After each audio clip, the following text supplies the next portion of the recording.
In a major move that's already shaking up Washington, President Donald Trump has granted what he's calling a full, complete, and unconditional pardons to several of his closet allies, people accused of trying to overturn the results of the 2020 presidential election. The announcement came late Sunday night from U.S. Pardon Attorney Ed Martin, who posted the official proclamation on X, formerly known as Twitter.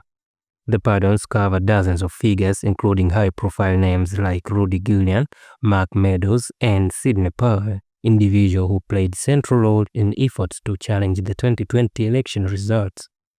According to the proclamation, these pardons apply broadly to anyone involved in what Trump described as conduct related to the advice, creation, organization, execution, submission, support, voting, or advocacy for any slate of presidential electors connected to that election. In other words, it's not just a few individuals, its sweeping pardons aim at wiping away all legal consequences tied to those post-2020 election efforts. The statement also noted that 77 people were named directly in the document, though Trump added the list was not limited to them. That means more names could be covered under the same order.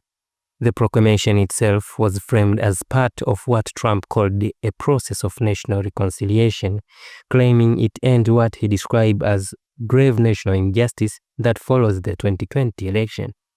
Interestingly, the president made it clear that he did not include himself in the pardons. That details caught attention quickly, as many observers wondered whether Trump might eventually issue a self-pardon, something never tested in American history.